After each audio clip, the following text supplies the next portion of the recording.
say this, but I am sorry for what happened this morning. As a member We of all the joined. board, I my lord. think it apologize. was- No, There is a we Lakshman all joined. Rekha It was a very, very sad. that none of us. there's no reason to. I mean, we are sitting here the whole day just watching. And we apologize. my lord. We apologize. Apologize, and I don't think that the bar should transgress the limits of decorum, which is required. We take up 70 or 80. Your when- lordships 80 don't have to mentions. tell us. I- Your lordships don't have to tell us. It's And Mr. Sibal, actually, for these 80 mentionings, when I say, all right, I'll give you a date in the evening, the staff and I sit through the evening. Yeah, They we tell me know- in every we know. matter, sir, True, man. what has happened, somebody's No, no, it pension, was some. The next Then batch, they'll the explain to me next it's the day date in work, the the evening. next Then I day- give dates in the evening to all the. Maharaj, all the I just matters. wanted to say this on behalf of the bar. That's we all joined, my lord. We feel equally anguished by what happened. Equally anguished and hurt. Thank you. Thank you, Mrs. Kaul. Thank you, Mr. Sibal. My lords, as promised to your lordships yesterday, I'll now, since my time is curtailed to 45 minutes, I'll stick to four. Sad. I'll Yes. stick to four judgments. What I've done in the meantime is You've got your note. I've got three things done. The timeline that I gave to your lordships yesterday, Yes. the timeline I gave to your lordships yesterday, I've got a note made. Yes. The judgments with propositions that I'm relying on, I've got a note made. And the distinguishing note on the judgments relied on by the other side, I've got that note made. So let me just hand it over to your lordships. If your lordships permit, that may be Excellent. easier, and then proceed with my All argument. right. Mr. Courtmaster.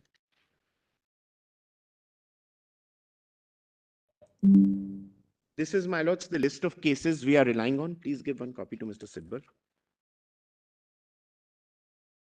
This aside. Then is Mr. Courtmaster. There are two more. Just take this. This is with the letter. So why are you giving me the letter? No. Just 2, 3, 3, 4, 5. My lords, these are the judgments we are distinguishing. The ones I am now handing over Yes. are the judgments. Please give one to Mr. Sidbar. And lastly, what I am giving to your lordships is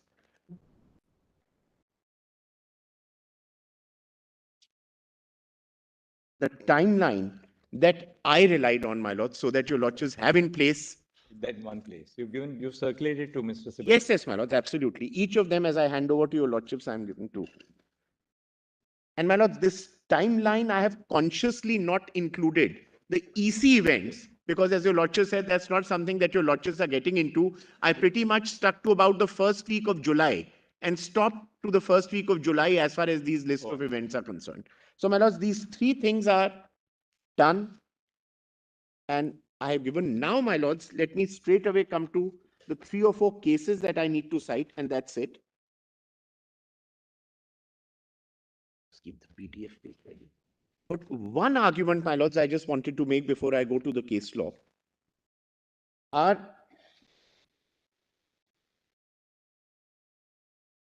My submission yesterday for your lordship's kind consideration was that this is an artificial distinction sought to be drawn between a legislature party and political party. It has never been our case at all. In fact, we've right through said that it has the political authority of the political party. They are organically and integrally connected, and they're co-joined, and they have to be seen together. That's how the framers of the Constitution always looked at it. And in fact, whenever an attempt is made to segregate, they say, no, we must look at both. Now, that is further fortified if your lordships were to have para 4 of Schedule 10, which is a defense. Of course, I'm not on the defense argument at all, because according to me, I have not incurred 21A or 21B. So I'm not on the defense at all. But please have that why they should be considered together, and one has a bearing on the other. Please have para 4 That's important point. of the 10th schedule.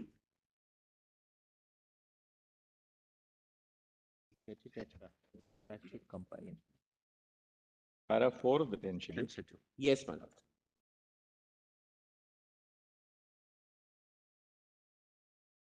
May I, with your lordship's permission? Yes. A member of a house shall not be disqualified under subparagraph 1 of paragraph 2, where his original political party merges with another political party, and he claims that he and any other members of his original political party, and please have two, for the purposes of subparagraph 1 of this paragraph, the merger of the original political party of a member of the House shall be deemed to have taken place if and only if not less than 2/3 of the members of the legislative party concerned have agreed to such merger. So even when you come to a defense, the bearing of what happens in a legislature party, in fact, they say it's deeming. It's a deeming fiction there as far as the defense of merger is concerned. I'm not for a minute suggesting I'm coming under para 4. I'm just drawing analogy from para 4 Yes. to say what bearing does the two have on each other. So when you come and say that this is only in the legislature party, nothing has happened in the political party.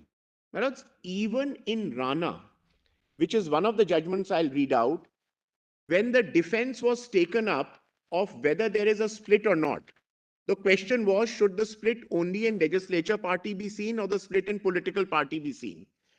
Even there, the Supreme Court said, the speaker will not embark on an independent inquiry into whether there's a split in the political party. We'll just take a prima facie view. So they go hand in hand.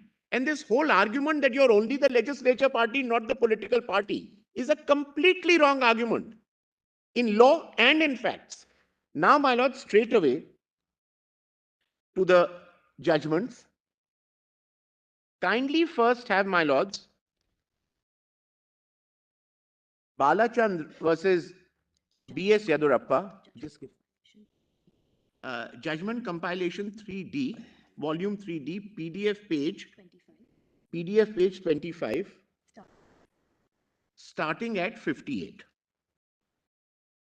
Don't want to rely upon notes straight away. You But not straight, because this is for all the judgments. I will now just 4 judgments I want to cite and would request your lordships to read with me, because that is important for what is that judgment compilation? volume 3D, Volume 3D. judgment compilation, PDF page 58, which is the relevant para 113.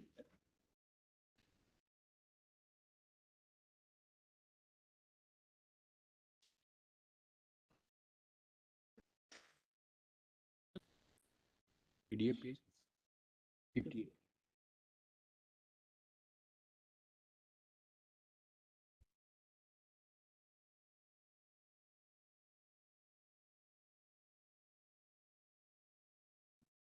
Good. What para did you say, Judgments Mr. compilation volume 113. volume 1. On PDF page.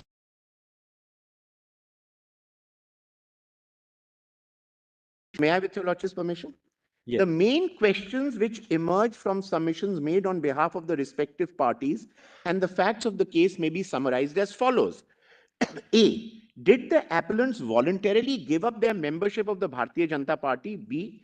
Since only 3 days' time was given to the appellants to reply to the show cause notices, as against the period of 7 days or more prescribed in Rule 7 subclause 3 of the disqualification rules, were the said notices vitiated? C. Did the speaker act in hot haste in disposing of the disqualification application filed by Shri B.S. Yadurappa, introducing a whiff of bias as to the procedure adopted? D. What is the scope of judicial review of an order passed by the speaker under para 21A of the 10th schedule to the Constitution, having regard to the provisions of Article 212 thereof?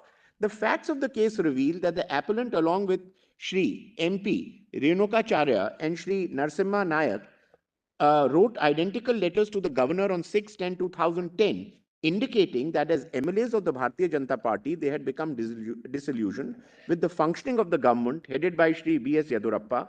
According to them, there was widespread corruption, nepotism, favoritism, abuse of power, and misuse of government machinery in the functioning of the government headed by Chief Minister Shri Yadurappa, and that a situation had arisen when the governance of the state could not be carried on in accordance with the provisions of the Constitution. Accordingly, they were withdrawing their support and from their support from the government, headed by Shri Yadurappa, with a request to the governor to intervene and to institute the constitutional process as the constitutional head of the state.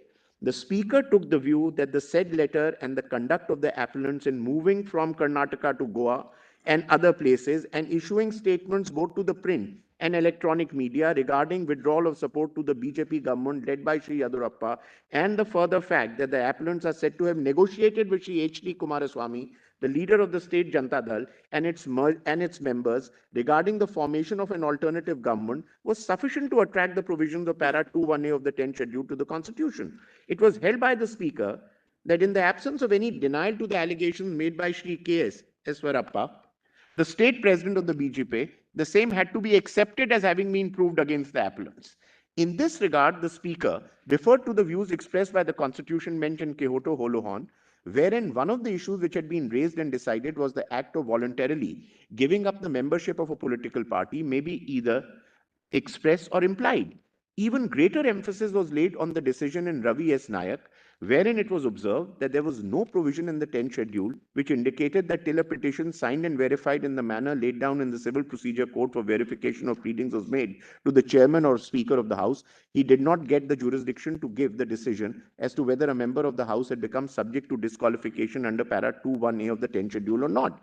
The aforesaid view taken by the Speaker has to be tested in relation to the action of the members concerned of the House, and it has to be seen whether on account of such action a presumption could have been drawn that they have voluntarily given up their membership of the BJP, thereby attracting the provisions of para 21A of the 10th schedule. In the instant case, the appellants had in writing informed the governor on 6/10/2010 that having become disillusioned with the functioning of the government headed by Sri B.S. Yadurappa, they had chosen to withdraw support to the government headed by Sri B.S. Yadurappa, and had requested the governor to intervene and institute the constitutional process as the constitutional head of the state. The said stand was re-emphasized in the replies to the show cause notices submitted by the appellants on 9/10/2010, wherein they had inter alia denied that their conduct had attracted the vice of defection within the scope of 21A of the 10th schedule. In their said replies, the appellants had categorically indicated that nowhere in the letter of 6/10/2010 had they indicated that they would not continue as members of the legislature party of the BJP. On the other hand, they had reiterated that they would continue to support the BJP and any government formed by the BJP headed by any leader other than Sri B.S. Yadurappa as the chief minister of the state. They had also reiterated that they would continue to support any government headed by a clean and efficient person who could provide good governance to the people of Karnataka according to the Constitution of India, and it was only to save the party and government and to ensure that the state was rid of a corrupt chief minister that the letter had been submitted to the governor on 6/10/2010. At this point, let us consider the contents of letter dated 6/10/2010, written by the appellants to the governor, which has been reproduced hereinbefore. The letter clearly indicates that the author thereof, who had been elected as an MLA on a Bharatiya Janata Party ticket, having become disillusioned with the functioning of the government headed by Sri B.S. Yadurappa, on account of the widespread corruption, nepotism, favoritism, abuse of power, and misuse of government machinery, was convinced that a situation had arisen in which the governance of the state could not be carried on in accordance with the provisions of the Constitution, and Sri Yadurappa had forfeited the confidence of the people. The letter further indicates that it was in the interest of the state and the people of Karnataka that the author was expressing his lack of confidence in the government headed by Sri Yadurappa, and that he was accordingly withdrawing his support to the government headed by Sri Yadurappa with a request to the governor to intervene and institute the constitutional process as the constitutional head of the state. Although Mr. Sorabji was at pains to point out that the language used in the letter was similar to the language used in Article 356 of the Constitution, which according to him was an invitation to the governor to take action in accordance with the said article, the same is not as explicit as Mr. Sorabji would have us believe. The constitutional process as hinted at in the said letter did not necessarily mean the constitutional process of proclamation of president's rule, but could also mean the process of removal of the chief minister through constitutional means. On account thereof, the Bharatiya Janata Party was not necessarily deprived of a further opportunity of forming a government after a change in leadership of the legislature party. In fact, the same is evident from the reply given by appellant 9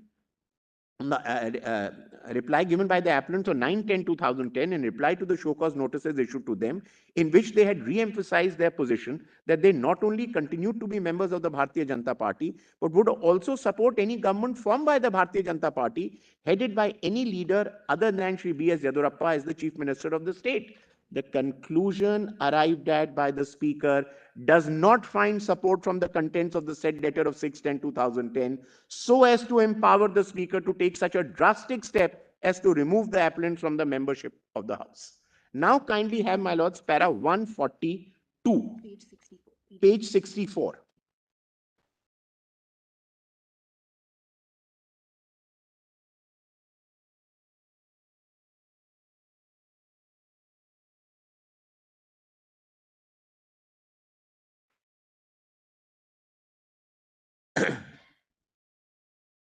My lords have para 142.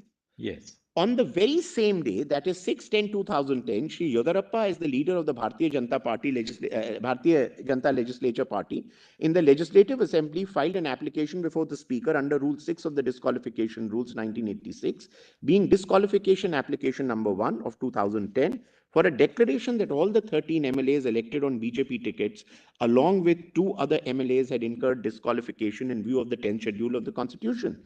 Immediately thereafter, on 7/10/2010, the Speaker issued show cause notices to the aforesaid MLAs, informing them of the disqualification application filed by Shri B.S. Yedurappa and informing them that by submitting letters to the Governor, withdrawing support to the government led by Shri Yedurappa, they had violated para 2(1)(a) of the 10th schedule to the Constitution and were therefore disqualified from continuing as members of the House. The appellants were given time till 5 p.m. on 10/10/2010 to submit their objections, if any, to the said application. Even if, as held by this court in Dr. Mahachandra Prasad Singh, Rule 6 and 7 of disqualification rules are taken as directory and not mandatory, the appellants were still required to be given a proper opportunity of meeting the allegations mentioned in the show cause notices. The fact that the appellants had not been served with notices directly, but at the same were pasted on the outer doors of their quarters in the MLA complex, and that too without copies of various documents relied upon by Mr. Yedurappa, giving them 3 days' time to file the said notice to file reply to the said notices, justify the appellant's intention that they had not been given sufficient time to give an effective reply to the show cause notices. Please have then para 147 on page PDF 66. 147.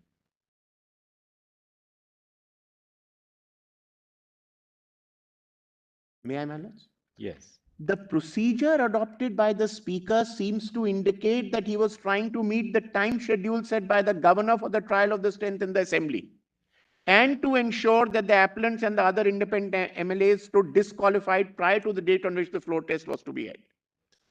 Having concluded the hearing on 10/10/2010 by 5 p.m., the Speaker passed a detailed order in which various judgments, both of the Indian courts and foreign courts, and principles of law from various authorities were referred to on the same day, holding that appellants had voluntarily given up the membership of the Bharatiya Janata Party by their acts and conduct, which attracted the provisions of para 2(1)(a) of the 10th schedule of the Constitution, whereunder they stood disqualified. The vote of confidence took place on 11/10/2010, in which the disqualified members could not participate, and in their absence, Shri B.S. Yedurappa was able to prove his majority in the House. Unless it was to ensure that the trust vote did not go against the Chief Minister, there was no conceivable reason for the Speaker to have taken up disqualification application in such a great hurry. Although in Dr. Mahachandra Prasad Singh, this court held that the disqualification rules were only directory and not mandatory, and that violation thereof amounted to only procedural irregularities and not violation of a constitutional mandate, it was also observed in Ravi S. Nayak that such an irregularity should not be such so as to prejudice any authority who is affected adversely by such breach. In the instant case, it was a matter of survival as far as the appellants were concerned. In such circumstances, they deserved a better opportunity of meeting the allegations made against them, particularly when, except for the newspaper cuttings said to have been filed by Shri Yedurappa, along with the disqualification application, there was no other evidence at all available against the appellants. As 67.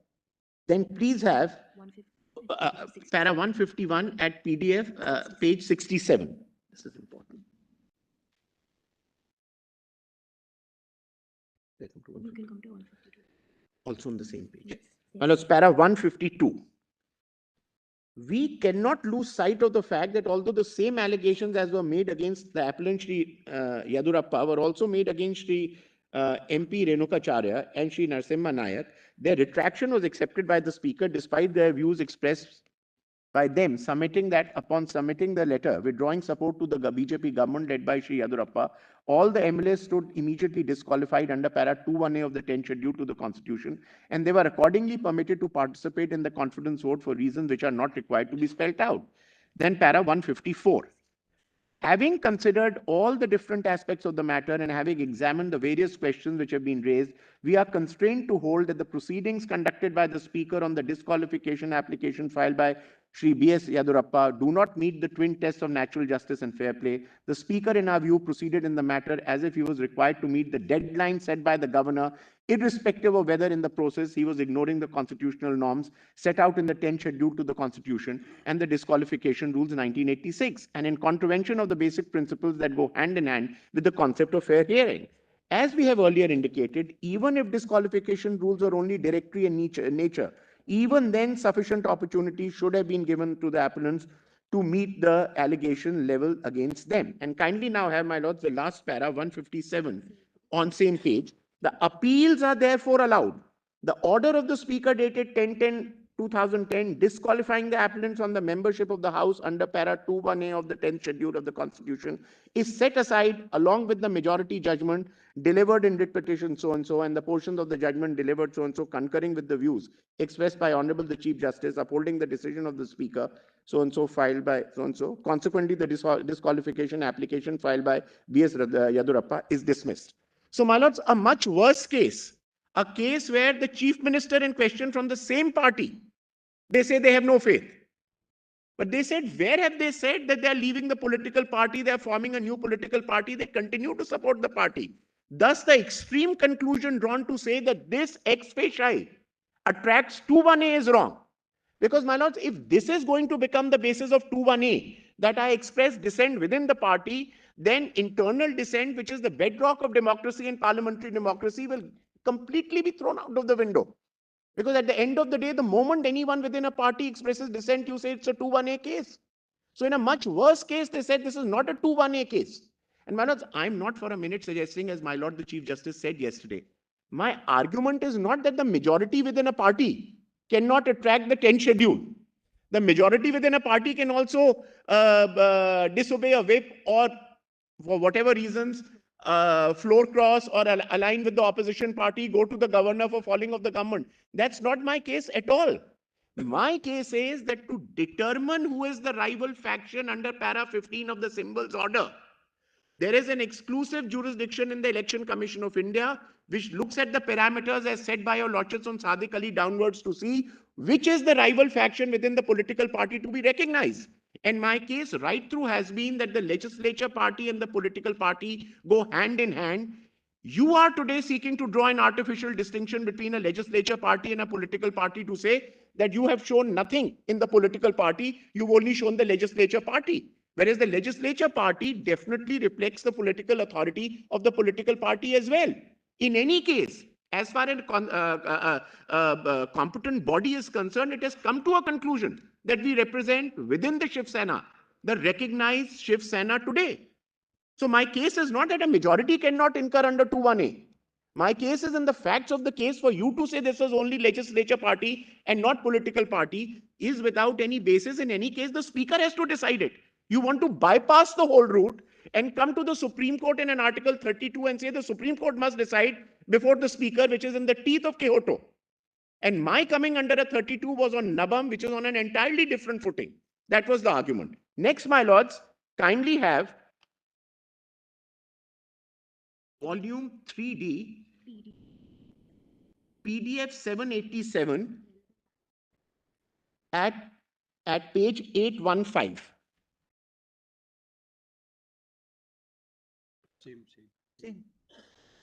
Same volume I read. 787. That's right.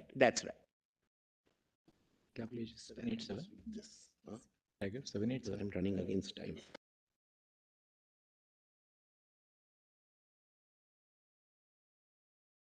And 20, but I'd only trouble your lordships with one para since there's less time. Para 19. Page 815. Lordships may later see both the paras 19 and 20, but I'll only read 19. My lords have 19. The Constitution is not an ephemeral legal document embodying a set of legal rules for the passing hour. It sets out principles for an expanding future and is intended to endure for ages to come and consequently to be adapted to the various crises of human affairs. Therefore, a purposive rather than a strict literal approach to the interpretation should be adopted. A constitutional provision must be construed not in a narrow and constricted sense, but in a wide and liberal manner so as to anticipate and take account of changing conditions and purposes so that a constitutional provision does not get fossilized but remains flexible enough to meet the newly emerging problems and challenges. The reason I'm citing this judgment, my lords, is in the context of Nabam, where it was said that the Constitution doesn't provide. As far as this, when does the notice period start? The Constitution does not provide for it at all. But some provision will have to be looked at. If a situation emerges when the Constitution was drafted and there was no 10th schedule to it at that stage, and a problem arises today, why can the court not interpret it in a liberal manner to take care of the fact that the constitutional values are protected? Right, Manoj? Now please have straight away of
five, six. This is 14. At 9:46 at 9:56. You're referring to the separate volume? Which one? Judgment compilation, volume. Judgment compilation, volume 2, serial number 3. 946. Yes. Which is at 9:56, para 14. This is Kuldeep Nair. In the meantime, starts with in the meantime, my lords. That's You're referring. Kuldeep Bishnoi, my lords. sorry. Speaker, Haryana Vidhan Sabha versus Kuldeep Bishnoi. Volume Page? 2, what page did you say, Mr. 56? At 9. My lords, 9:46, the judgment starts. The para starts at 9:56. Yes. I'm sorry, I have the wrong volume. Just give me a moment. Judgment compilation. Give my volume two. judgments compilation Two. 2, huh? It's serial number 3 of what? Judgment compilation, volume 2. 2. Judgment compilation, volume 2, serial number 3. This is Kuldeep Bishnoi. No? That's right. That's right. 9:46, it starts at 9:50. 1 second. 9:50. Seem to have Still at gone to Devinder Pal Singh Bullar. 50. It starts Huh? at serial number, it's part 2. It's Well, it's the 000. bookmark 52. bookmark 52. Judgment Very good. compilation Got 2, it. na? Thank you. 390, Nah. yes. Got it. अच्छा अच्छा अच्छा sorry no sorry I मेरी गलती हो गई Kuldeep. actually. It's 52 in the bookmarking, isn't it? Is Thank it you very Deep much. Singh Bishnoi? Right. 2015-12 SCC 381. Mr. Yes. Although even if I'm not legally sound, I'm trying to sound technically correct by pointing out all the bookmarks. No, that's good. Your Lordship, You're making progress. I'm inviting upon myself, Your Lordship. Would Your Lordship be kind enough to have para 14? Yes. In the meantime, proceedings before the Speaker continued, and since the same were not being concluded in terms of the assurances given, the division bench of the High Court directed the Speaker to file an affidavit on or before 11/11/2011. Finally, being dissatisfied with the progress, the pending disqualification petitions before the Speaker, the division bench took upon the letters patent appeals on 2/12/2011 when the directions are given to the production of the entire records of the matters pending before the Speaker.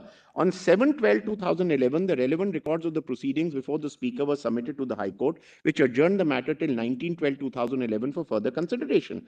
However, as alleged on behalf of the appellants, the bench was not constituted on 19/12/2011, and without any further hearing or giving an opportunity to the Speaker's counsel to make submissions on the status report, the High Court proceeded to pronounce its judgment on the letters patents appeals. By its judgment, which has been impugned in these proceedings, the division bench held the direction of the learned single judge directing the Speaker to decide the disqualification petitions within a period of 4 months. However, while disposing of the matter, the division bench stayed the operation of the order passed by the Speaker on the merger of the So it also declared 5 MLAs who have filed separate appeals before this court as being unattached members of the assembly with the right to attend the session only. It was directed that they would not be treated either as part of INC or HJC party, with a further direction that they would not hold any office either. It is aforesaid directions and orders which have resulted in the filing of several special leave petitions before this court by the Speaker and 5 MLAs. As a consequence of the order of the Speaker, passed by the division bench of the High Court, the 5 independent appellants before us have been prevented from discharging their functions as members of the Haryana Vidhan Sabha even before the disqualification petition filed against them by Shri Kuldeep Bishnoi could be heard and decided. Then para 46, my lords, on page 965. Last para on that page, para 46. My lords have that? The appeal filed by the Speaker of the Haryana Vidhan Sabha against the judgment of the division bench of the High Court is not therefore capable of being sustained, and the appeals filed by the Speaker is accordingly dismissed. The other appeals preferred by the 5 disqualified MLAs have therefore to be allowed to the extent of the directions given by the learned single judge and endorsed by the division bench that 5 MLAs would stand disqualified from effectively functioning as members of the Haryana Vidhan Sabha till the Speaker decided the petitions regarding their disqualification within a period of 4 months. In our view, the High Court has no jurisdiction to pass such an order, which was in the domain of the Speaker. The High Court assumed the jurisdiction which it never had in making the interim order, which had the effect of preventing 5 MLAs in question from effectively functioning as members of the Haryana Vidhan Sabha. The direction given by the learned single judge to the Speaker as endorsed by the division bench is therefore upheld to the extent that it directs the Speaker to decide the petitions or disqualification of the 5 MLAs within a period of 4 months. The said direction shall therefore be given effect to by the Speaker. The remaining portion of the order disqualifying the 5 MLAs from effectively functioning as members of the Haryana Vidhan Sabha is set aside. The said 5 MLAs would therefore be entitled to fully function as members of the Haryana Vidhan Sabha without any restrictions, subject to the final decision that may be rendered by the Speaker in the disqualification petitions filed under para 6 of schedule 10 of the Constitution. Now, my lords, this is of course the same principle as in continuation with Shivraj Singh Chauhan, which I had read out to your lordships. Yes. And there was a question that your lordships had put to me on the day before yesterday, that could someone say that Shivraj Chauhan was only on resignation. That's why I read out those paragraphs that Shivraj Singh Chauhan, your lordships don't just deal with resignation of MLAs. Your lordships categorically in paragraphs 78 to 81 talk about disqualification petition under the 10th schedule. And say if disqualification petitions under the 10th schedule are pending, doesn't mean in the meantime they will stop discharging their functions as a member of the House. My next judgment for your lordships' kind consideration, my lords, is Rajendra Rana. That would be judgment's compilation. No, my lords, now on a point that I'm relying on. Till now, I distinguished on what they were relying on. They were relying on it for 2 purposes: ex post facto, and that your lordships as a court of first instance can decide. Ex post facto, I explained to your lordships saying that it was qua the Speaker, that the events to be seen by him were on the day when they incurred disqualification, not subsequent events or split. And as far as your lordship's deciding as a court of first instance was on an issue where it had been there in the High Court for 3 years, then the High Court remanded it back. When it came to the Supreme Court said the assembly election, the term is to expire by the end of the year. So let's decide the matter. That is quite different from this matter in every which way. Now, my lords, kindly have Judgment compilation volume one, Judgment Compilation Volume 1, bookmark bookmark 19, page 834.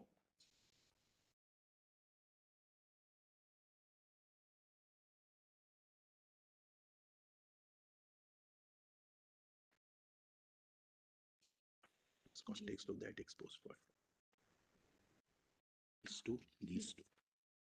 Para? Para 25 on page 855.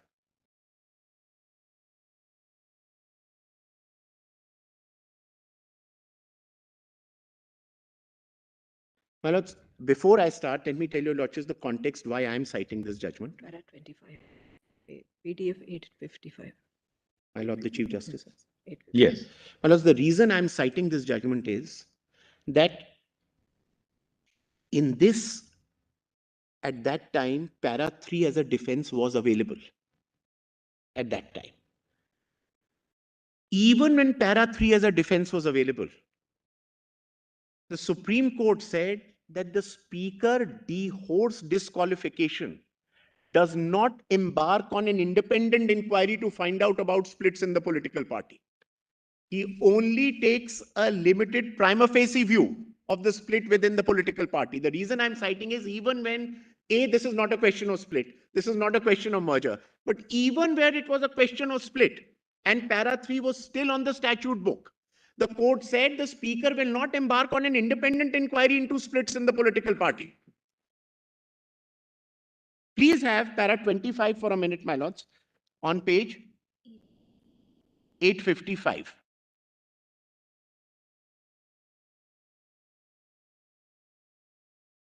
Split is only a jurisdictional fact for him to enter to give a finding with respect to disqualification. Grateful. Grateful. That's all. I couldn't have put it better. That's all.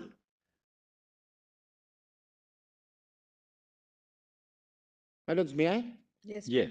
25.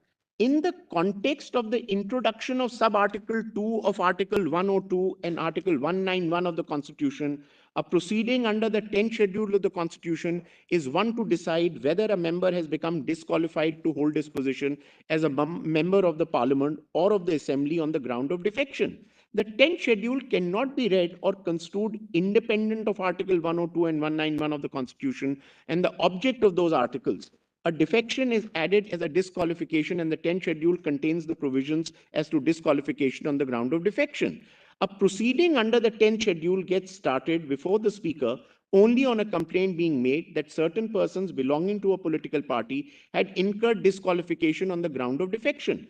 To meet the claim so raised, the members of Parliament or Assembly against whom the proceedings are initiated have the right to show that there has been a split in the original political party and then they form 1/3 of the members of the legislature party, or that the party is merged with another political party and hence para 2 is not attracted. On the scheme of Article 102 and 191 of the 10th schedule, the determination of the question of split or merger cannot be divorced from the motion before the Speaker seeking a disqualification of a member or members concerned. It is therefore not possible to accede to the argument that under the 10th schedule to the Constitution, the Speaker has an independent power to decide that there has been a split or merger of a political party as contemplated by para 3 and 4 of the 10th schedule to the Constitution. The power to recognize a separate group in Parliament or Assembly may rest with the Speaker on the basis of the rules of business of the House. But this is different from saying that the power is available to him under the 10th schedule to the Constitution, independent of a claim being determined by him that a member or a member or a number of members had incurred disqualification by defection. To that extent, the decision of the Speaker in the case on hand cannot be considered to be in order in terms of 10th schedule of the Constitution. The Speaker has failed to decide the question. He was called upon to decide by postponing a decision thereon. There is therefore some merit in the contention of the Learned Counsel for BSP that the order of the Speaker may not enjoy the full immunity in terms of para 6 subclause 1 of the 10th schedule to the Constitution, and that even if it did, the power of judicial review recognized by the court in Quixote Holohorn is sufficient to warrant interference with the order in question. In a sense, this aspect may not be of great importance in this case, since going by the stand adopted on behalf of 37 MLAs, the Speaker was justified in keeping the petition seeking disqualification of 13 MLAs pending, even while he proceeded to accept a case of split in BSP. The question really is whether the Speaker was justified in doing so. As we have indicated above, the whole proceeding under the 10th schedule to the Constitution is initiated or gets initiated as a part of disqualification of a member of the House. That disqualification is by way of defection.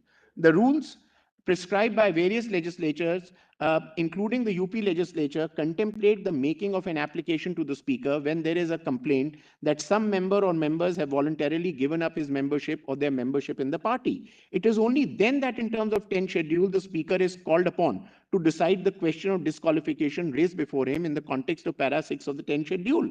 Independent of a claim that someone has to be disqualified, the scheme of the 10th schedule or the rules made thereunder do not contemplate the Speaker embarking upon an independent inquiry as to whether there has been a split in the political party or there has been a merger. Therefore, in the context of 102 and 191, the scheme of the 10th schedule to the Constitution, we have no hesitation in holding that the Speaker acts under the 10th schedule only on a claim of disqualification being made before him in terms of para 2 of the 10th schedule. And now, my lords, kindly read this with para 37, and then I'll come back to one more para I need to show. Please first have para 37.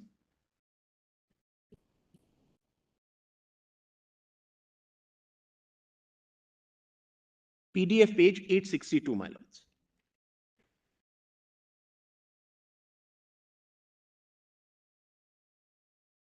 That's the last of it.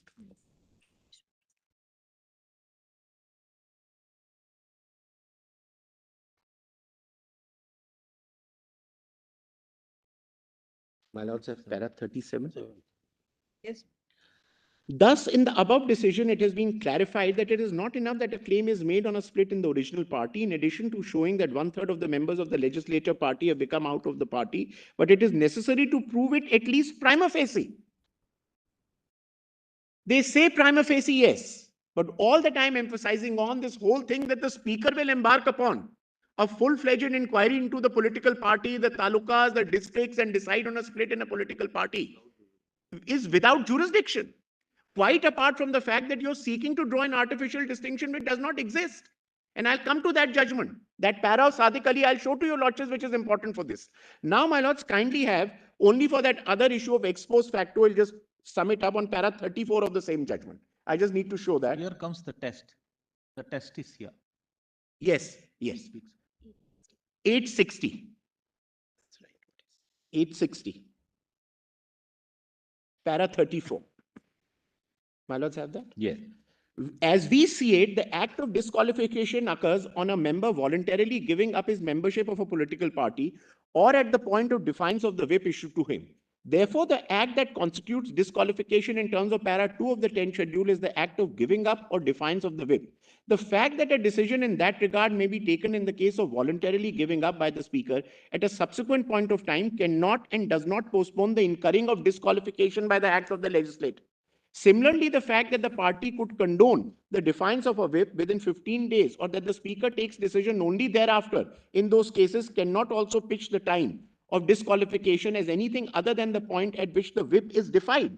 Therefore, in the background of the object sought to be achieved by the 52nd Amendment of the Constitution and on a true understanding of para 2 of the 10th schedule with reference to other paragraphs of the 10th schedule, the position that emerges is that Speaker has to decide the question of disqualification with reference to the date on which the member voluntarily gives up his membership or defies the whip.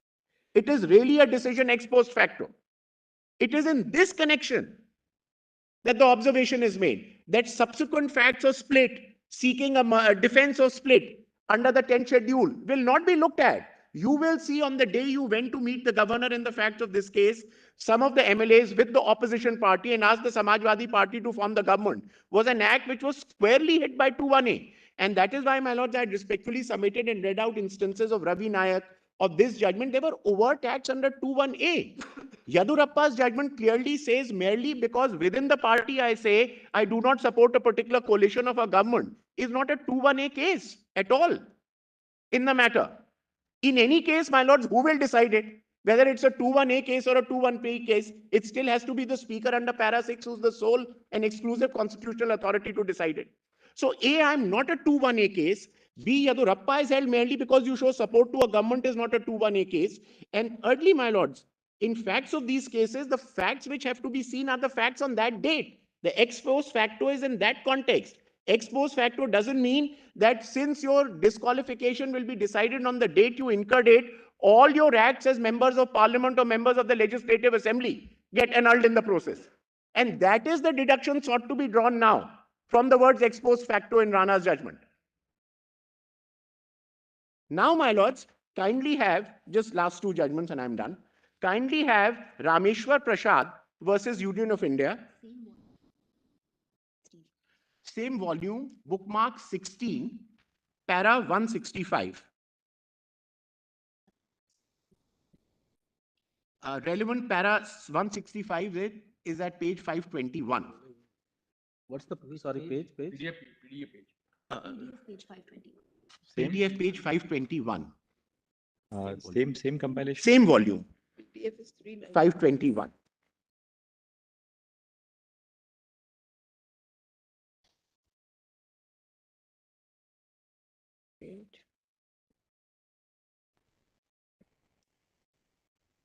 My lords have para 165.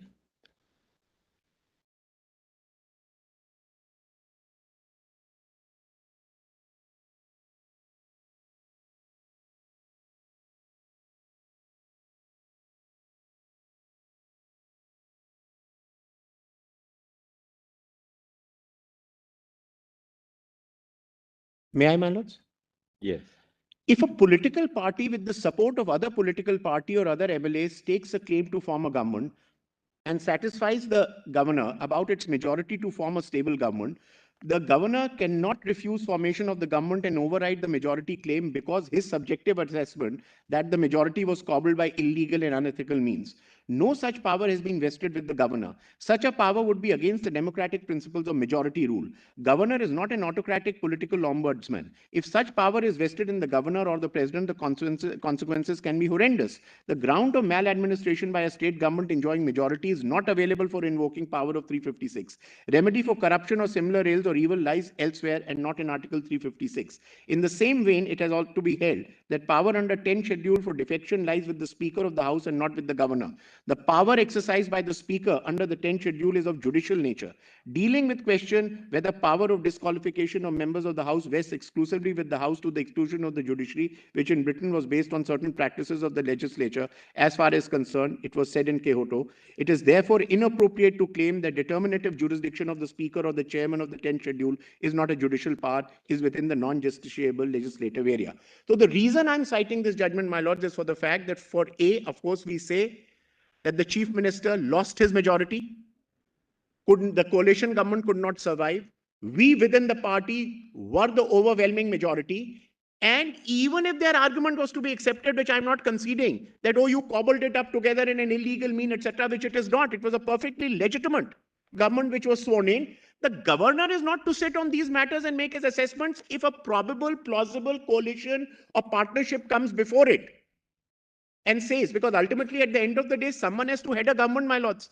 My lord, the Chief Justice posed a question to me yesterday. After the sitting Chief Minister resigns, someone has to be sworn in.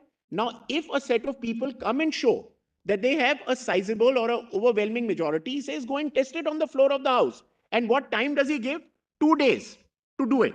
And your lordships have normally said those cases where you're given a month, 2 months, and that is scope for horse trading, etc. He immediately calls for a floor test in exercise of his constitutional duties and obligations and say, prove your majority. If you are the new government which is taking its claim within the same political party, now in coalition with another political party who is a pre-poll ally, what is wrong with that decision of the governor within 2 days? Now, my lords, kindly have lastly, Sadiq Ali for a completely different proposition. Volume 2, bookmark 39, Same volume. PDF 85 at 98. Can we repeat that? Volume 2, Bookmark 39 bookmark 39. starts at PDF page 85. The judgment starts at page PDF 85, Relevant para at PDF 98. relevant para at PDF 98. Para? 98, para 27, page 98.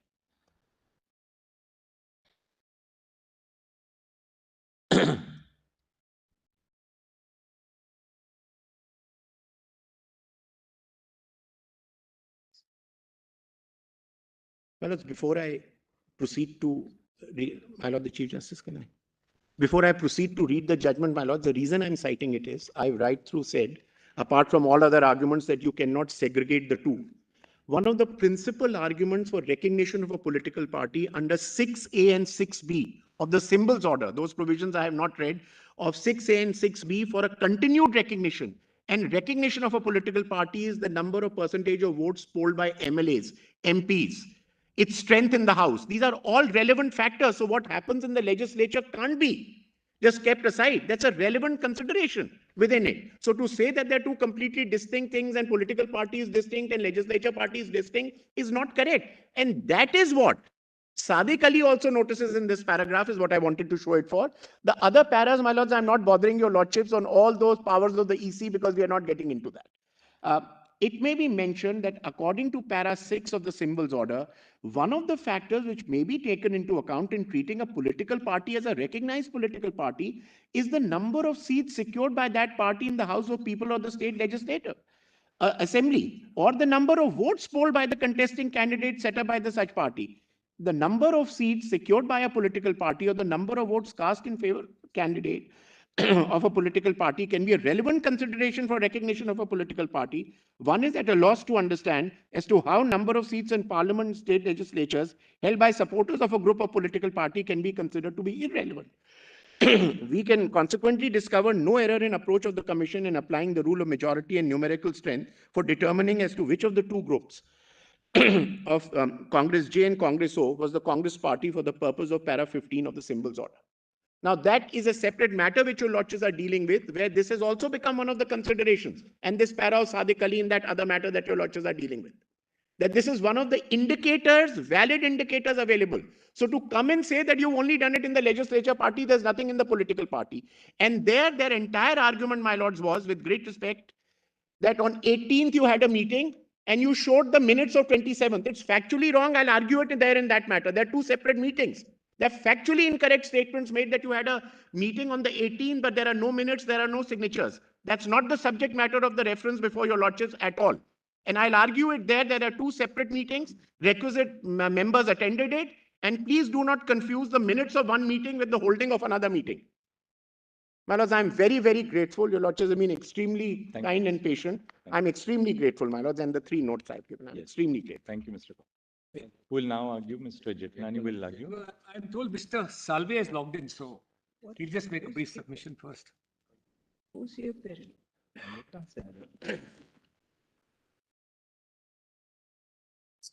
Sir, you are not audible, sir.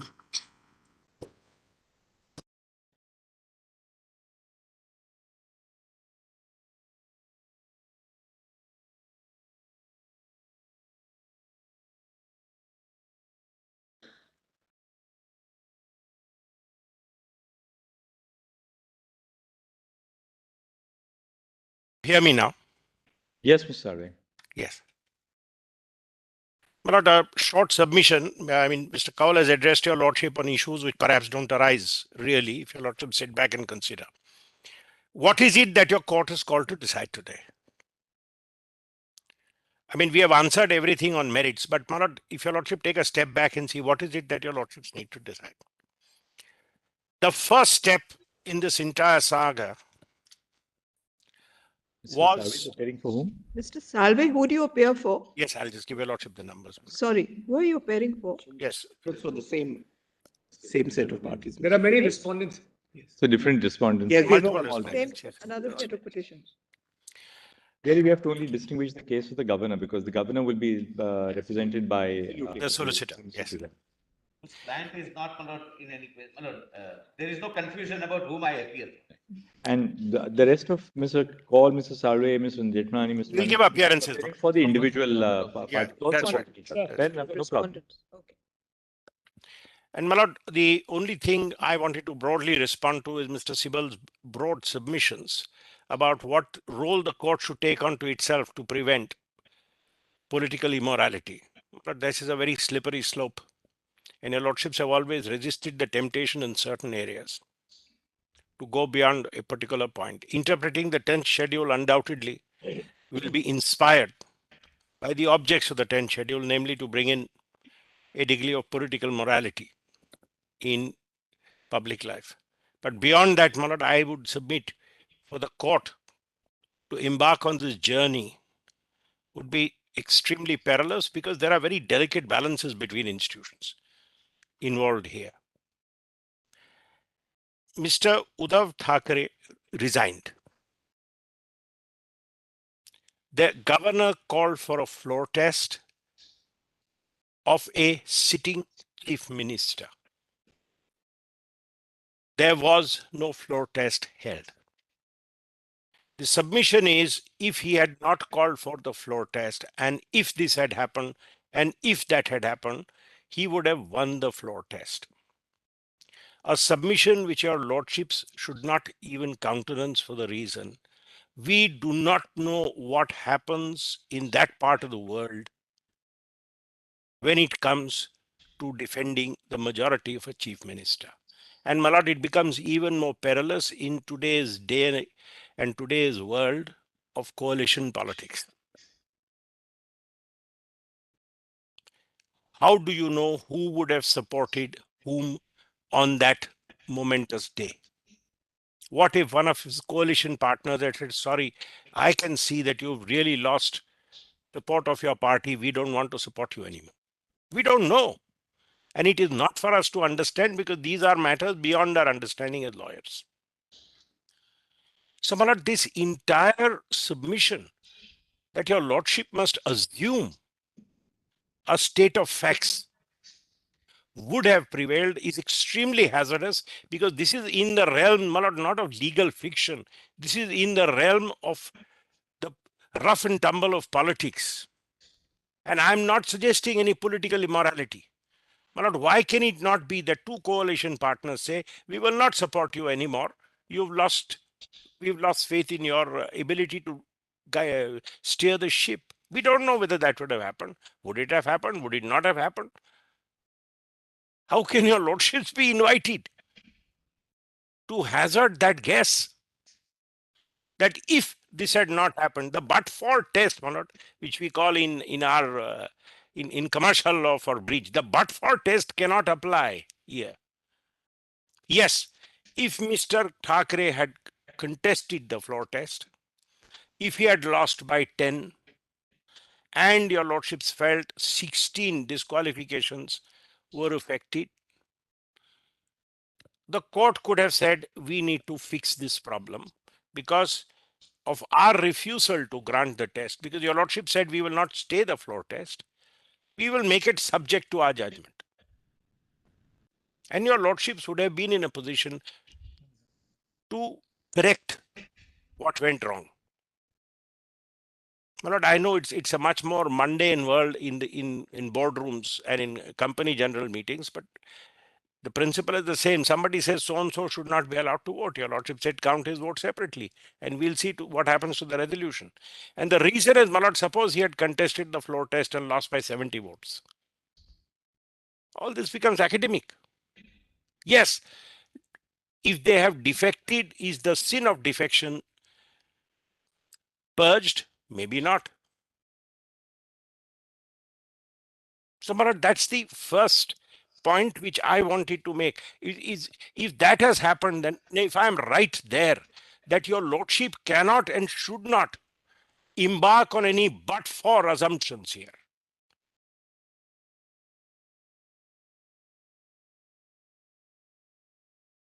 Because we do not know what would have happened on that fateful afternoon.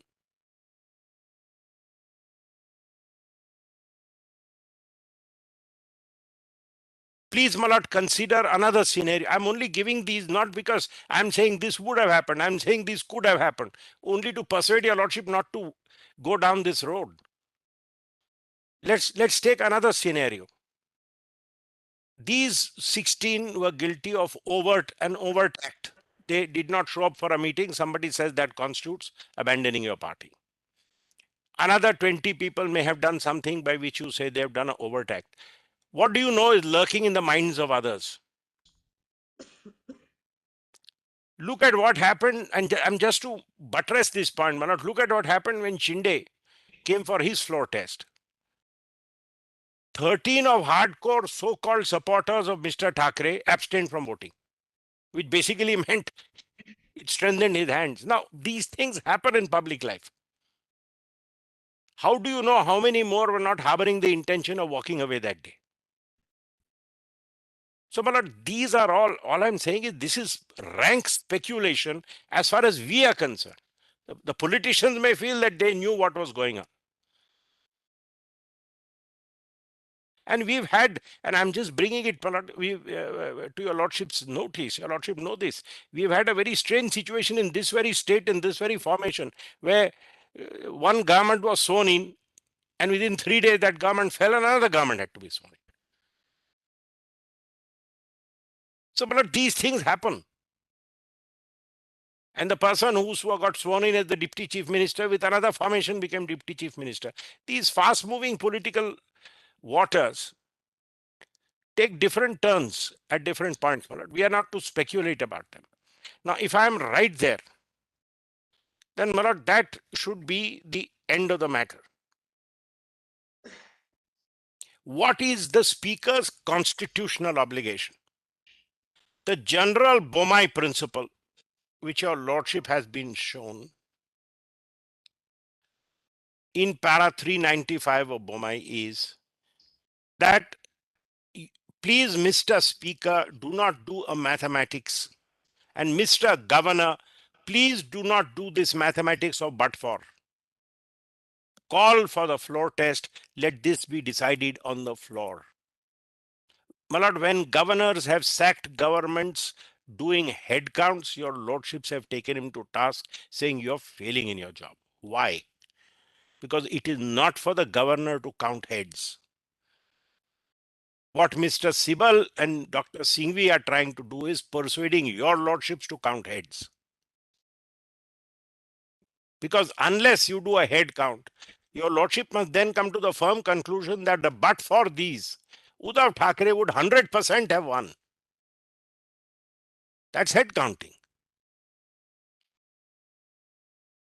So, my lord, what your lordship said, the governor shouldn't embark upon.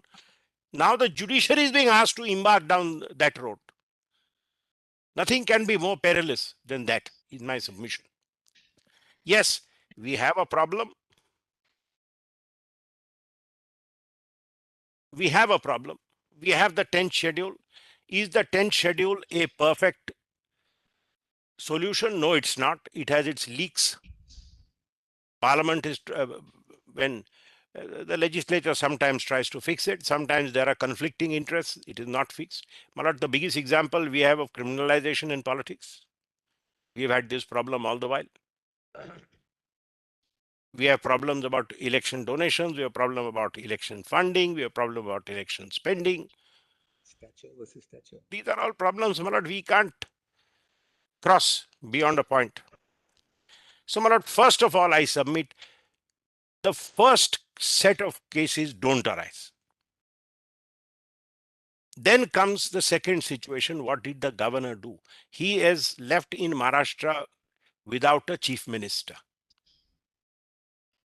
If he is left in Maharashtra without chief minister, he has to invite somebody to form the government. Now, he had then two options. He has invited Mr. Shinde to form the government. Should he have allowed Shinde to continue without a floor test? That would have been worse than conducting a floor test. Where are we in this case? Everything is academic. Yes, The only thing which remains is the 36 pending disqualification petitions, which the speaker will decide. And if he gets them wrong, there is the High Court which will correct them. Your lordships are here, which will correct them. You have, within the parameters of judicial review, your lordships have tested and corrected these orders time and again.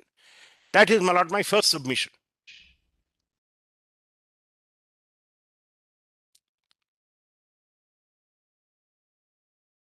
My second submission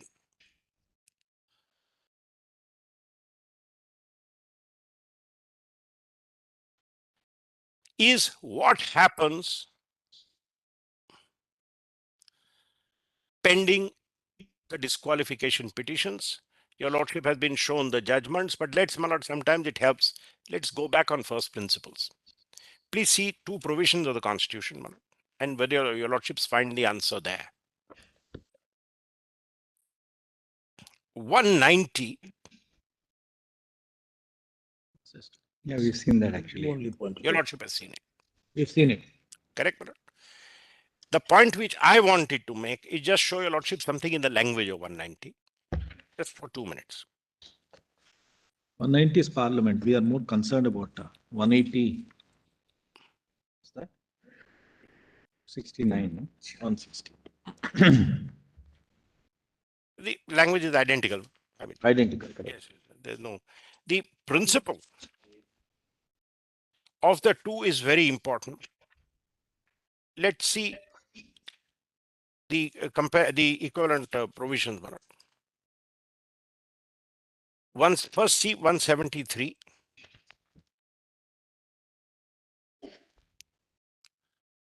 These are qualifications. Person not qualified to fill a seat. I don't need to trouble your lordship with the details.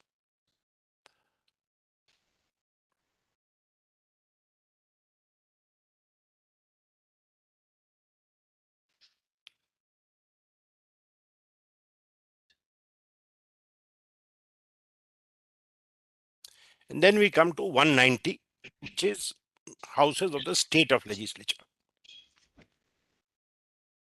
So we are really concerned with 190 because we are talking about state.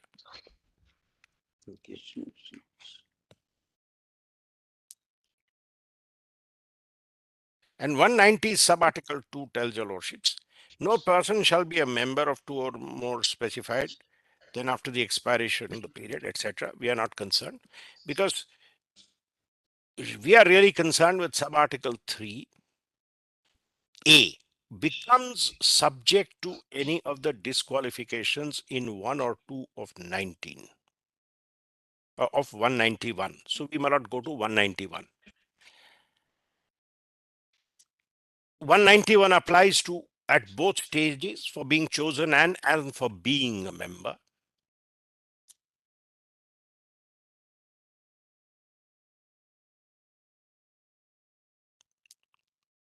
We see our post occurrence of events. Unsound mind and stand so declared by competent court. A pendency of a petition in a court to declare somebody incompetent is not good enough. In pending insolvency is not good enough.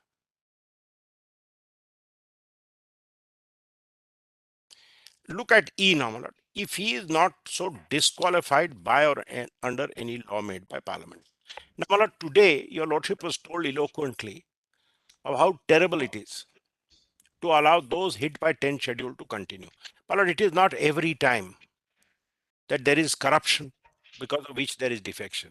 There may be times where people may defy a whip. There may be time when there may be a split in a political party. Now that sub-article 3 has gone, you have a problem. And people may say, we will brave disqualification, but this chief minister has to go.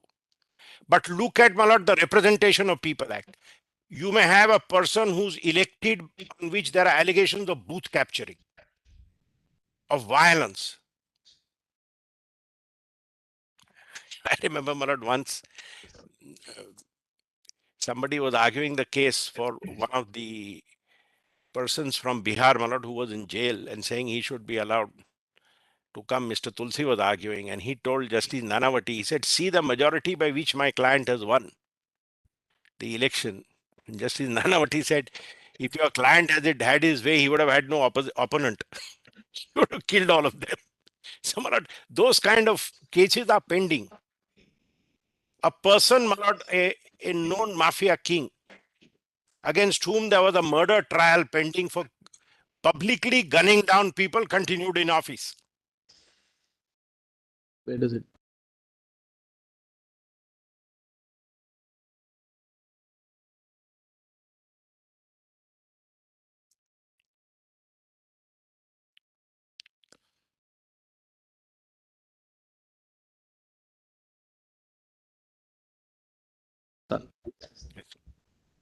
My lord, we have cases, and your lordships have dealt with these cases in the High Court and sometimes in appeal in this court.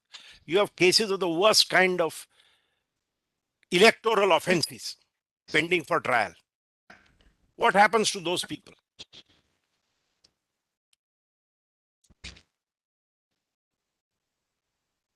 They continue in office. So, my lord, there is nothing so shocking that in our system, many times people continue in office where there are serious allegations pending against them. That's the bane of our system. Thank you. Thank you. Thank you very much. Now, with that, my lord, see the language of 191(2). A person shall be disqualified for being a member if he is so disqualified under the 10th schedule. So that disqualification must take place. And that disqualification in the 10th schedule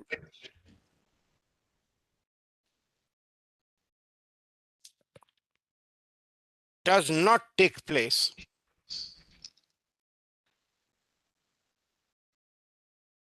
until there is a decision of the chairman or the speaker under paragraph 6.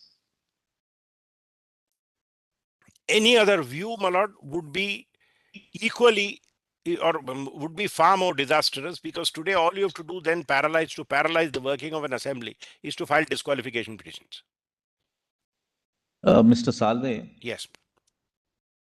till here there is no problem. Yes. The position under the Constitution is very clear. Yes. And also the judgments of this court. Correct. Concluded with this expression, the decision. Yes. The problem arises the time, context, and the stage at which speakers choose to take a decision. Yep. I was going to straight away address, but yeah, I mean, in that, yes, it is in that context that yes. Either that he shows over anxiety to immediately decide violating principles of natural justice, or he just doesn't decide for times to come. So, the short answer of pending 10th schedule proceedings, yes, the powers to be exercised either by the governor or the political process, as it were, goes on. Yes. So makes the application redundant many a times. May I not respectfully answer? This has been the biggest problem of appointing a speaker. Mr. Sibal was right when he said your lordships express hope and faith that the institution of the speaker will rise above politics when it comes to the 10th schedule. Our experience may not have fully risen up to those expectations. But that's where we have to drop that. The point, my lord, is this.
Yes. My lord, respectfully answering Justice Narasimha's question. If your lordship has seen, the rules here have in one sense a constitutional status because the rules are framed as a delegate under paragraph 8. And those rules can and should provide a time frame in which these petitions have to be decided, both giving fair opportunity. So these rules normally say you will give so much time for giving a reply. One of the reasons why our group came to court is even that time was not given. And equally, perhaps its time has come for the rules to say, if a petition is filed, he shall, unless there are compelling reasons to the contrary, dispose it off in 90 days or 60 days or something like that. And there, my lord, then judicial review will come in. If a speaker is dragging his feet and the rules say he must decide it absent compelling reasons within a given frame of time, judicial review will come in. You can go to a high court and say, issue a writ of mandamus directing him to dispose of, because then you will have a legal right to ask for a decision within a given time. So, my lord, these are the only ways in which your lordships can address this lacuna. Now, what is the relating back? Relating back has two dimensions. The event has taken place. So ultimately, subsequent events will not affect, it will not efface the wrong which you have committed, the political wrong which you have committed, which disqualifies you. It's over. My lord, if you enter into an office of profit, you're disqualified. If you resign 3 months later from that office of profit, it is not saved. You're disqualified on that day. So, my lord, that disqualification is based on a set of events. But please consider the consequences, which will be contrary to the terms of the Constitution, which says no act of the House shall be declared invalid merely because a member participated who was not entitled to. Now, first of all, here you are entitled to participate, but even if a wrong person comes in, you cannot go annulling the work being done. Today, my lord, when the defection petitions are decided, if some of them are allowed, in between laws have been made, resolutions have been passed by the House, all of them can't be revisited. So, my lord, that's the respectful answer to the ex post facto point. That as a matter of law, and my lord, I read, since your lordships have kept this question back. What were you saying, Mr. Sarvi, as a matter of law? As a matter of law, my lord, I read the Nabam Rabia judgment not as laying down an absence of power, but as laying down a code of conduct. Let me explain what I mean, my lord. The speaker on the ex post, Mr. Sarvi, in a sentence, can you just summarize your ex post facto on ex post facto? What is your, so we'll just, if you formulate it, we can take it down then, you know. My formulation of ex post facto is as follows, my lord. The disqualification will have to be decided on the basis of the acts and omissions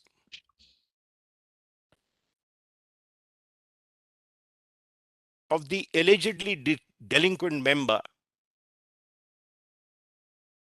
on that date.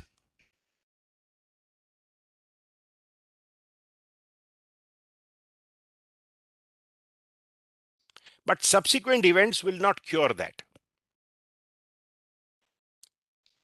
If on that date you defied a party whip which was lawfully issued, that's the end of the matter. The fact that the party collapsed thereafter is neither here nor there. If it is pursued to its logical end, that wrong has been committed.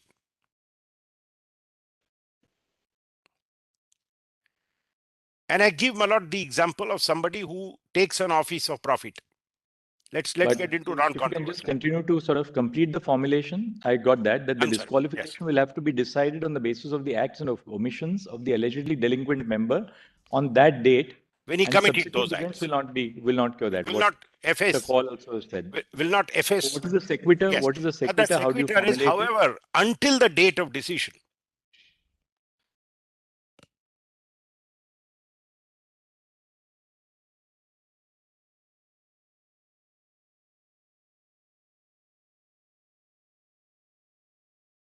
Yes. The person is entitled to participate. And Article 189 subarticle 2 makes it clear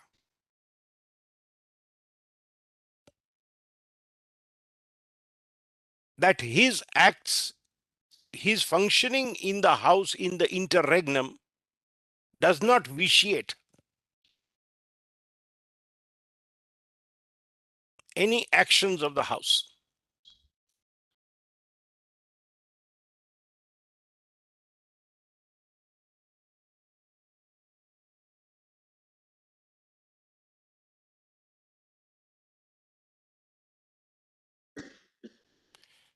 If this is so, my lord, we have no problem in reconciling to the fact that people with the most serious allegations of having been elected by wrongful means such as booth capturing, threatening witnesses, or rampant corruption in election also continue in office. That's one of the banes of our system till such time as a election tribunal declares them to be wrongly disqualified.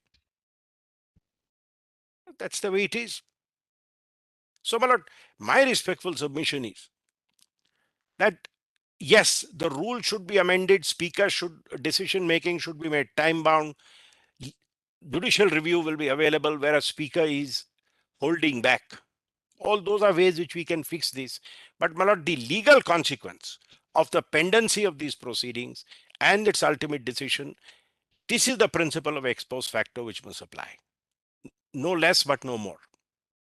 Anything else, Mr. Salve? We got the Yes. ex post facto. Third point which I wanted to make, my lord, is since the point is still in play, the Nabam Rebia judgment, and I had, my lord, given a note earlier. I believe Mr. Trivedi had handed it over. Mr. Jethmalani had handed it over. Last time you read also when you appeared. Yes, my lord. No, after that I gave a note, my lord. That was there. I read the judgment as more not the absence of power, but the manner of its exercise. So it is by filing a disqualification or rather a removal of speaker. Because all those provisions are shown to your lordship saying the speaker doesn't, as a matter of law, is not put in suspension. They are right. So there is no absence of power.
I was not only saying.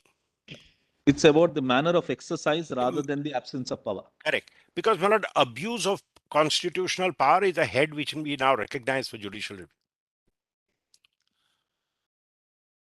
Is my lord the Chief Justice saying something to me, my lord? I can't hear. You don't read Nabam Rabia as an absolute principle that the speaker is disabled from exercising his jurisdiction when there is a motion for his removal pending. No. It's a caution to the speaker, and ultimately it's for the speaker to take a call whether there's a frontal assault on his continuance, whether he would like to go ahead with the hearing of the disqualification petition. And as I read that judgment, my lord, your lordships have not said that the speaker ceases to have power, but the what you're manner telling of us would be either to sort of restrict it a little bit or put a gloss on the judgment. I mean, if you really read those, my lord, we always judgments are not statutes, and we always, my lord, learn to understand them. Sometimes when things are written, my lord, those facts were very stark, so maybe the language used was a little strong. But I read that judgment as, because please see, my lord, the analysis, and your lordship has read the judgment. I'm not going to waste your time reading it. The facts were so stark. What really your lordship was doing is that saying is that the speaker had no business to do this. The actions of the speaker in that case, my lord, were open and shut case of abuse of power, is the finding. So I don't, my lord, read that judgment as absence of power. Your lordship never said that he ceases to have. There are 50 other things the speaker does, my lord. He runs the whole administrative office of the legislature. Surely he's doing all that. It's only in one area that the speaker should not act. If there is, my lord, pending consideration of all these rumpus, if there was any other resolution, of course he would preside and run the house. So, my lord, once your lordships read that judgment that way, that what really the court was trying to say is not an absence of power, but the actions of a speaker will be tested. A speaker should be put to caution when there is a notice for his removal. His actions will be tested on well-known principles of abuse of power. Then, my lord, the concern which your lordship have would go away, with that judgment being read as absence of power.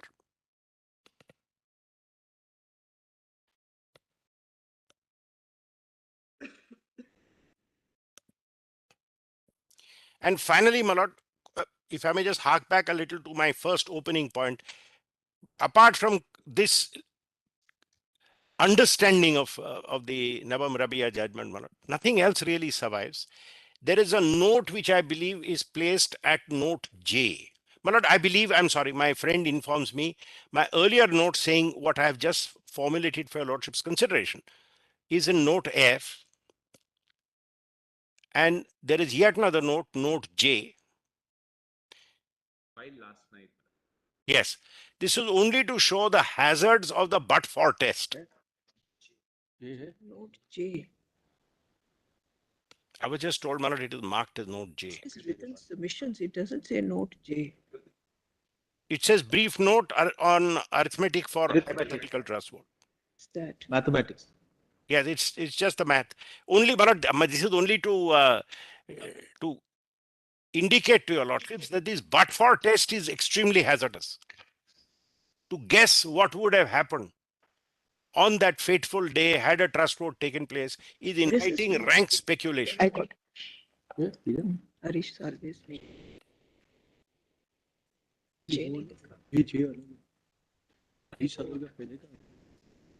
F is the earlier one on the Constitution Bench judgment, the Nabam Rabia judgment. दोपहर को कर दे, दोपहर को हाँ कर दे, please.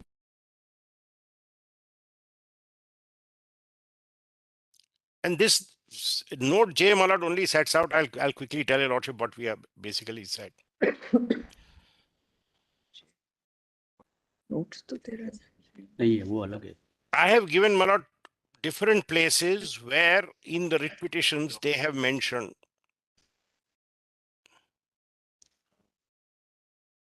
You sent it on my mail, personal mail, no? Basically, my lord, this gives you at one place. Please, it's not there. It's no big deal. Your lordship knows it is there.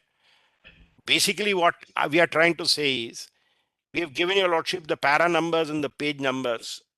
तो download कर देना बाद में उसको. Thank you. If your lordship sees the from paragraph 3.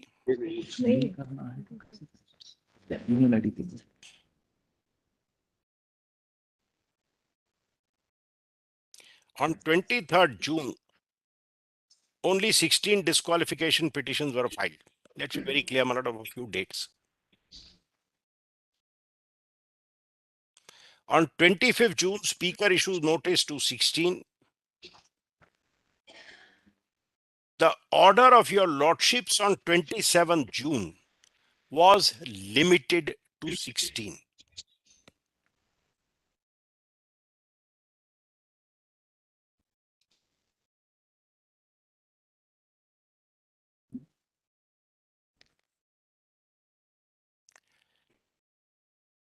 The suggestion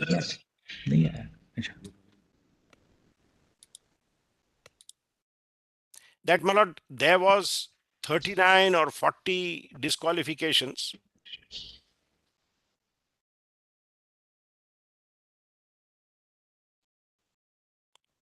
In fact, my lord, look at 4C. There are two of them who are independents. They may vote one way or the other. Their party, so their party to decide whether they consider it a breach.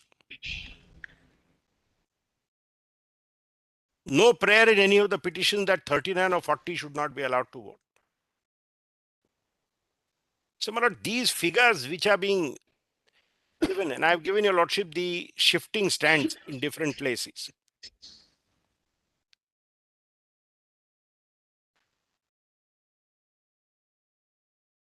And I, my lord, again underscore the point. This was only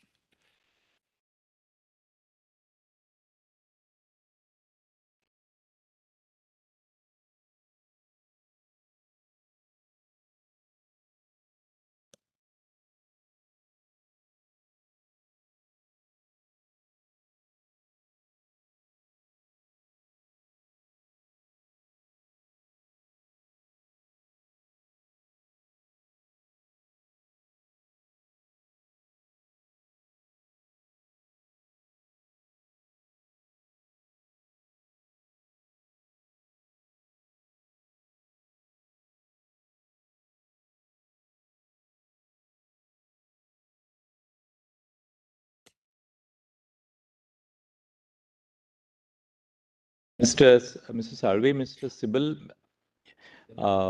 Mr. To Paul, finish, Mr. Malad, all of you. this- What you were thinking was that Mr. Salve, roughly. I'm done in 5 minutes. That's all right. But it won't finish now. Yeah. Can't finish. There's no point. Mr. Salve, you will take about 5-7 minutes. 5 I'll be done by Okay, lunch. 5-7 Yes, minutes. 100%. Mr. Jethlani, we are not at all rushing any one of you because these are important matters of moment. We are not just forget this facts, but we are thinking of a matter of a moment. So, how much would you take in terms Ordinary circumstances, about half an hour, but I could curtail it to 20 minutes, 25 minutes. half an hour? Then Mr. Maninder Singh, half an hour, all right. Mr. Solicitor, A few more minutes, Madam. so you will between the three of you will take 2 hours. Realistically speaking, it may not be over. All right, Mr. Kaul, one more thing. I thought we curbed you unduly, and then you were gracious enough to follow our edict. But the idea was to finish today, but we may not be able to wrap up today. Yes, yes, It doesn't no appear that we'll be able to wrap it up today. In which case, Then Mr. let's Kaul, have are it you- on Tuesday then, Malad. Mr. Kaul, one more thing.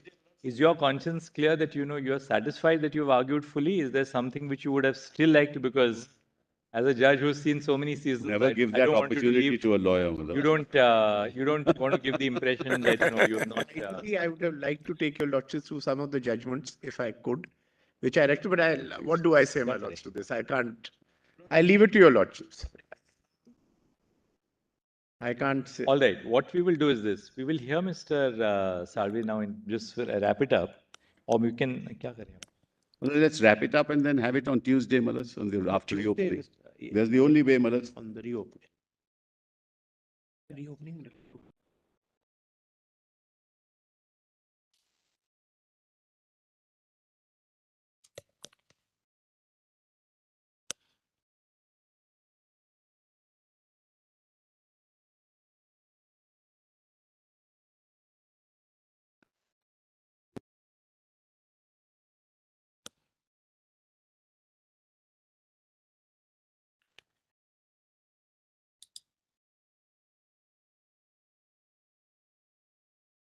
Then do is that on Tuesday, after we reopen, the three of you who have to now argue, and honestly, if there's something you want to still show us in the morning after Mr. Sarve has wrapped up, we'll give you a little time Very- so that very- you don't very- feel that, you know.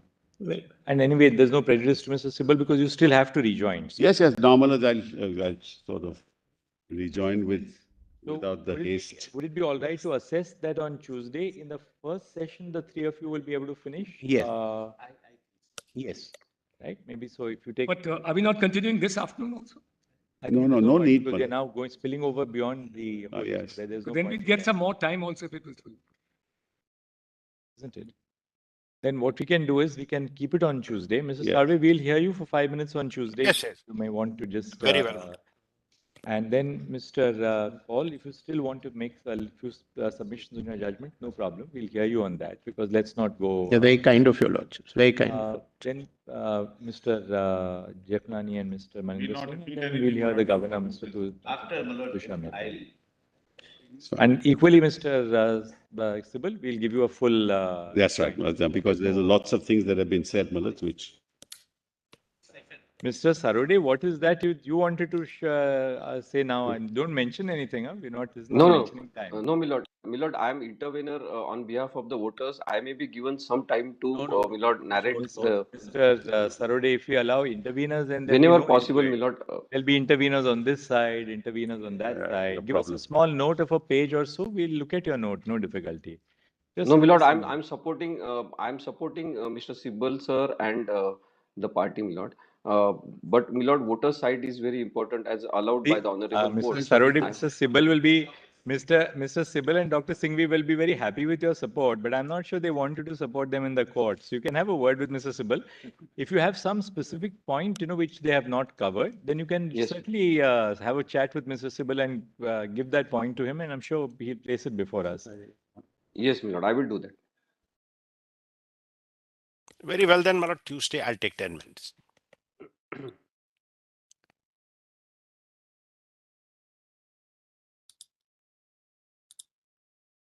Which Brother Narasimha has also, we have both been discussing this also earlier. Justice Nariman's judgment on whether there should be a time limit on the speaker to decide Yes, Malad, what referred. I was going to cite that, Malad. If we can, yeah. And maybe we can I'll have some assist thoughts your lordship on that, Malad, on Tuesday some for 10 thoughts on minutes. that so that we Note can. the reference order, is you can note, And then- 2016 SCC online, 1875. Sampat.